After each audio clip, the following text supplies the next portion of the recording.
ওম শান্তি শান্তি শান্তি। এই কাজকে ভগবানের আজ্ঞা পালন ও তারই পরম সেবাবোধে করতে হবে।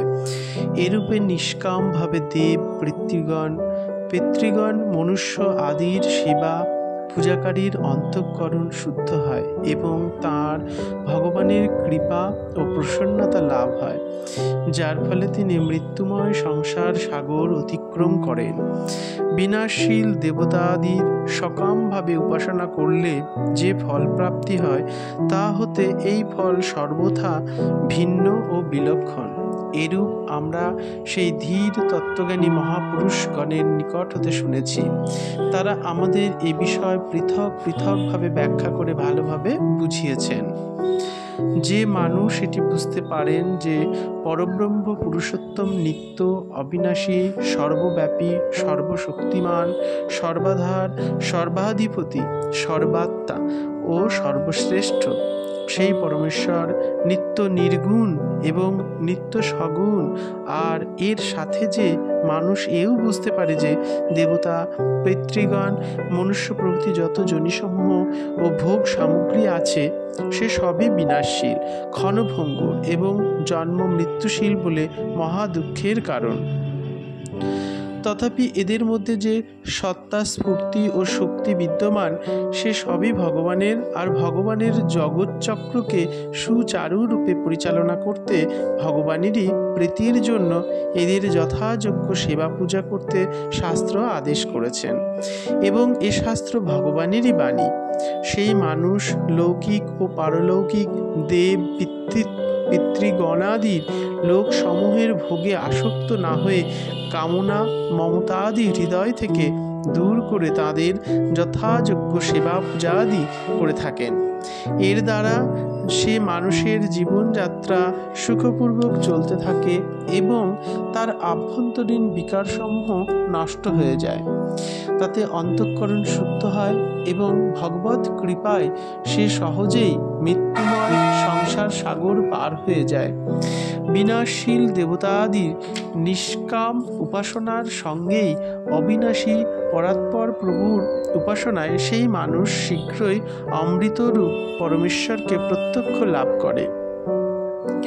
ভক্ত এরূপ প্রার্থনা করবেন যে, হে ভগবান, আপনি অখিল ব্রহ্মাণ্ডের পোষক, আপনার দ্বারা সকলের পুষ্টি লাভ হয়, আপনার ভক্তি সত্য ধর্ম, আমি তাতেই রত আছি।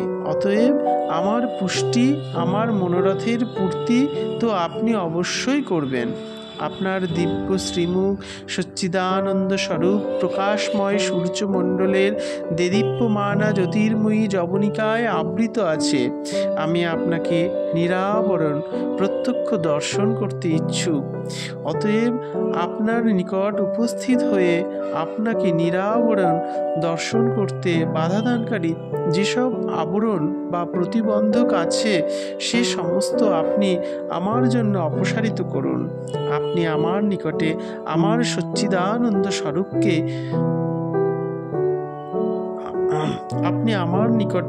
আপনার সচ্চিদানন্দ স্বরূপকে প্রত্যক্ষ প্রকট করুন।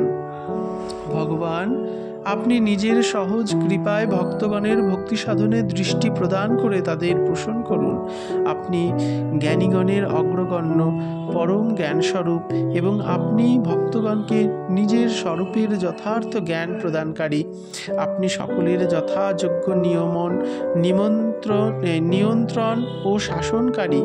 আপনি ভক্ত ও জ্ঞানী মহাপুরুষগণের লক্ষ্য এবং অবিজ্ঞ হলেও আপনি ভক্তবৎসল স্বভাববশত ভক্তির দ্বারা তাদের জ্ঞাত হয়ে থাকেন। আপনি প্রজাপতিরও প্রিয়। হে প্রভু, এই সূর্যমণ্ডলের তপ্ত রশ্মি সমূহকে একত্র করে নিজের মধ্যে লীন করে নিন এবং আমাকে আপনার দিব্য স্বরূপকে প্রত্যক্ষ দর্শন করান।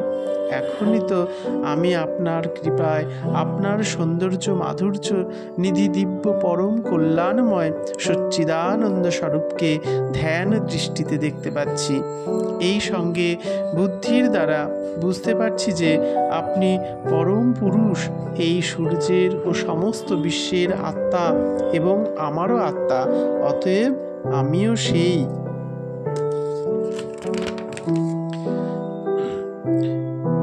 ধামের যাত্রী সাধক নিজের প্রাণ, ইন্দ্রিয়সমূহ ও দেহকে নিজ হতে সর্বথা ভিন্ন বোধ করে সেগুলিকে তাদের নিজ নিজ উপাদান তত্ত্বে বিলীন করতে এবং সূক্ষ্ম ও স্থূল দেহকে সর্বথা নাশ করতে চান।